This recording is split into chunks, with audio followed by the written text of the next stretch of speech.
everyone. Um, this time I'm going to talk about two books which are pretty sad, I think. One is called A Sister's Secret. The other one is called Girls for Sale. Both of them, I got them from Singapore. They have more English book than Hong Kong have, and it's much nicer to read.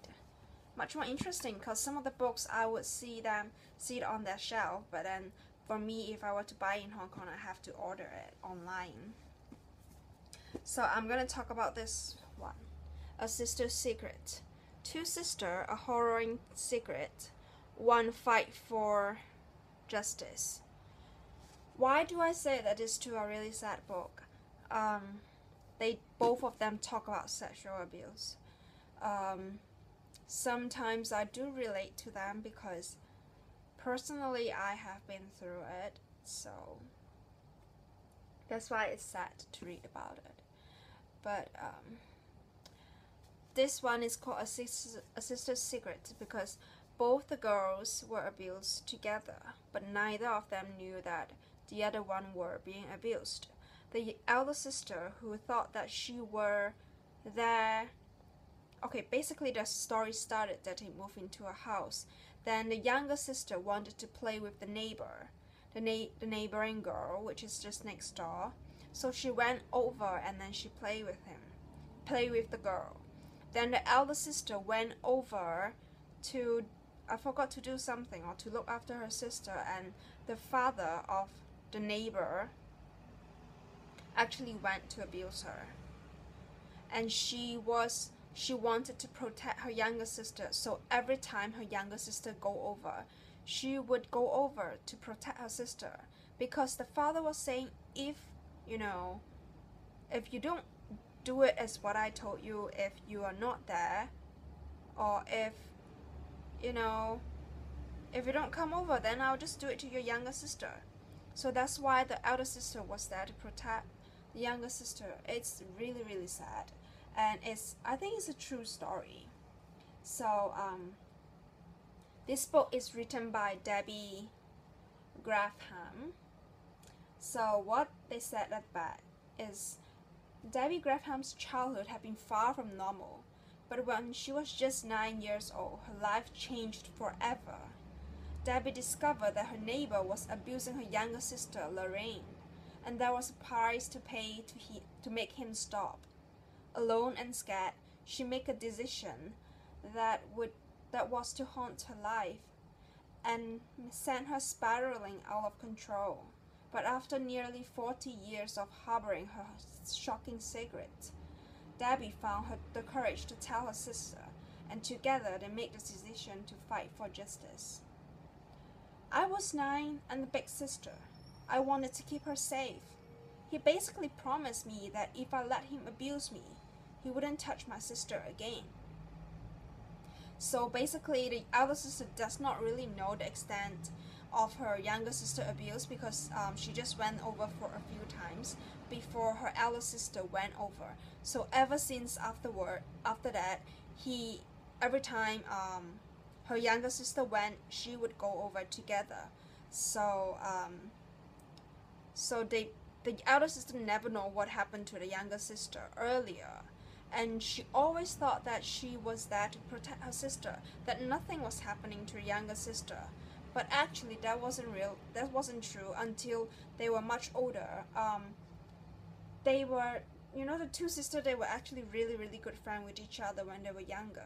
But ever since this thing happened, the elder sister feel distant from the younger sister. She feel different because she feel the injustice that she had, because she was there to protect her sister. She couldn't tell the younger sister that the reason she was there.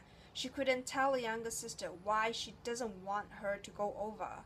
And it was all the misunderstanding that caused them to sort of distance themselves apart from each other. And it's really sad until the elder sister really found the courage to tell the truth. And it was from there that they revealed to each other whatever happened. So then they tried to fight for justice and to get the man in jail for it. So this is the first story. The second one is Girl for Sale by Lara Mcdonnell. This is also a real story. At the vulnerable age of 12, Lara was picked out by a gang of men who befriended her, showered her with attention, and gained her trust. Impressionable, she was easily manipulated and groomed by the gang, who deliberately kept her compliant with drinks and drugs. It wasn't long before she was being trafficked around the country, and her life spiraled out of control. Deeply disturbed and terrified of what the gang would do to her if she tried to escape the evil clutches, it would take over 5 years for Lara to find the strength to fight back. So it's a very sad story of this girl who grew up in sort of like a broken home with her mom, just a sort of disturbed home, parents drinking, taking drugs. So she was very vulnerable to that, and she was sent to foster care, whereby she experienced several foster home, but that wasn't perfect for her. There was one home which sort of gave her the strength to live a better life. The foster mother was really trying to help her to, get her in school, get her motivated to do things, to get on the right path. But then somehow along the way, she was always resorting back to drugs and drinks. It's like, it's not as bad. I mean, comparing the situation, it's like ED or, alcohol and all that. There's always a part of you that want to seek for the comfort over there because it's like your safety zone. But this normal life, she kind of wanted it, but then she couldn't really make much use out of it. So somehow along the way, she ran away from home, from the foster home, and then she started taking drugs. When you take drugs, you don't have enough money, and then you will befriend other people who would say, if you help me sell the drug, or if you do something for me, I will provide drugs for you. That sort of thing.